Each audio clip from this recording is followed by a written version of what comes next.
Hello and welcome to the Healthy Solutions for All YouTube channel. On today's episode, we're talking about overcoming the Candida crisis, so stay tuned.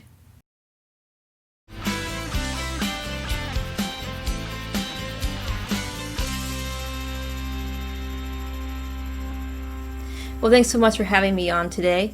Again, we're going to be talking about overcoming the Candida crisis. So what is Candida? Well, Candida is a single-celled organism. It's a parasite basically that naturally lives in our intestinal tract. It's naturally present there. And basically its job is that when we pass away, when we die, it actually acts to help decompose the body naturally. So unfortunately though, different conditions can cause the immune system to dysfunction, like a chronic stress, bad diet, trauma, infection. And if the immune system tanks, then this opportunistic parasite infection can actually overgrow and cause issues. So about 30 million men and women are affected by Candida every day. And it's estimated about nearly half of the world's population has or sometime in their lives will have a moderate to severe case of candidiasis. So this is not something that's unusual. This is something that happens quite a lot to a lot of people. They just may not be aware of it. So how does a yeast infection occur? Well, yeast happens because of different things that happen to the immune system, which makes it dysfunction, like overuse of antibiotics, chronic stress, bad diet over a period of time, infections. And when that immune system tanks, it lies opportunity for opportunistic Candida to overgrow and produce and raise large yeast colonies, which can cause symptoms. So what are some symptoms of Candida overgrowth? Well, you can look at the side right here and you can see all the different types of symptoms ranging from gas, bloating, environmental allergies, food allergies, chemical sensitivities, even immune dysfunction, autoimmune reactions. So the list goes on. Even mood swings and PMS can be contributed to by Candida. So what are some common causes of Candida overgrowth? Well, the first one is going to be antibiotics. Now, antibiotics are great for the modern era.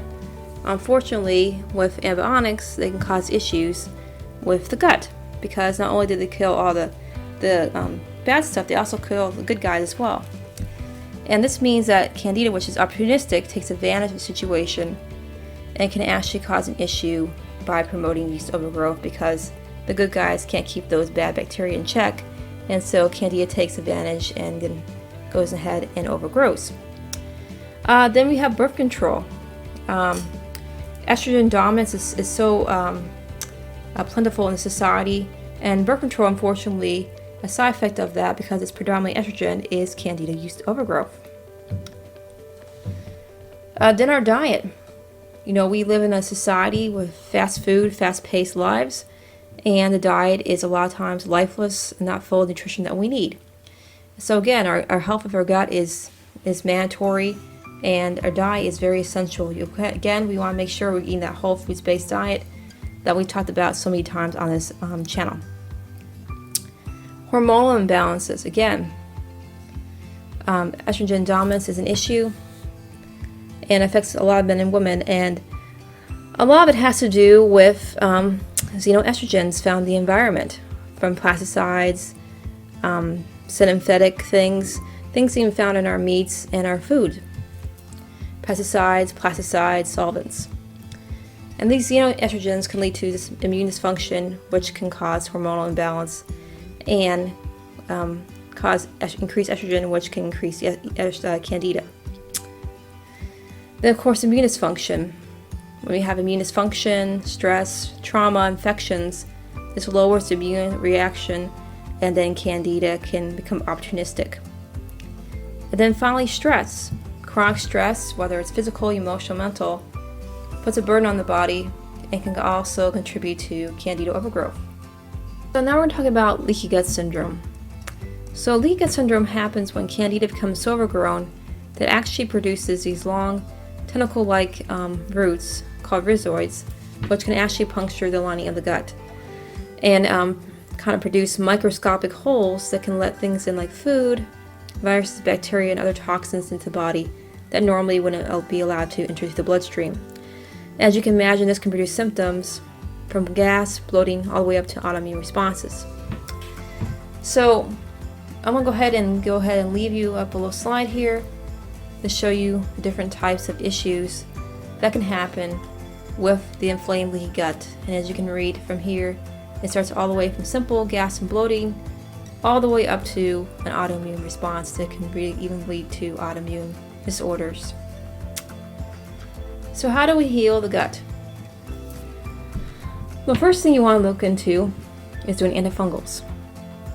You want to look into doing antifungals like Probiotics, Cumanda, Cemento, even olive extract. These are all great natural antifungals to get that body back into balance and get that Candida under control. Then you want to change that diet. It's very important to have a good healthy diet.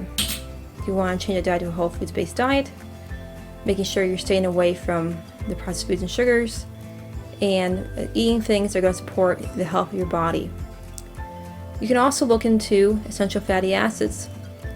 Essential fatty acids like hemp seed, flax seeds, oil, fish oils, and cranberry are all going to help to heal the inflammation of the gut, help your joints, and also help your immune system, and also help with cell health. Then enzymes. Enzymes are naturally present in all foods, actually help to ripen food and help to digest the food that you process and eat. So these digestive enzymes take the burden off your gut, and some of the best enzymes that are on the market are the Transformation brand, which I've talked about before. The TPP Digest, great for adults, Digeszyme, great for kids, and they also make something called Gastrozyme, which actually has marshmallow root and other herbs in there to help heal the lining of the gut, as well as calm inflammation and help with acid reflux. So enzymes are going to be very important to take off that digestive burden off the gut. Then you want L-glutamine. L-glutamine is a naturally occurring amino acid that helps the body to heal muscle and nerve tissue, and it's great and important for the gut health. You want to use L-glutamine to help heal the lining of the gut and thus preventing more Candida issues. L-glutamine can be found in foods, and a lot of times you need more L-glutamine that you naturally get from your diet. So another good source of L-glutamine would be something like colostrum, Bovine Colostrum, and also whey protein. The type of whey protein that I recommend, I will put on the link below. This type of whey protein is a whey protein concentrate, not isolate, which is very important, and also has enzymes to digest the whey. So if you're lactose sensitive, it's going to be a lot easier to digest, and also has probiotics in this particular shake. So I'll link to that one, and that's a really great form of whey protein that has a lot of full spectrum of amino acids, including L-glutamine.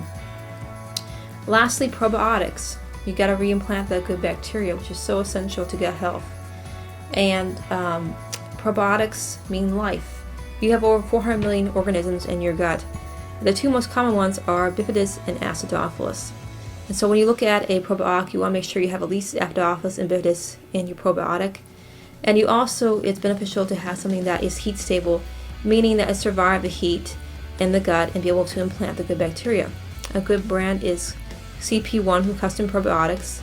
Also, Transformation Enzymes makes a probiotic called TBP Probiotic 42.5, which has about 43 billion types of bacteria in them, 10 different strains, Lactobacillus and Bifidobacterium, as well as Jerusalem artichoke, which acts as a prebiotic to actually feed that good bacteria, which is really important because when you implant the good bacteria, you want to continue feeding it so it doesn't just die off.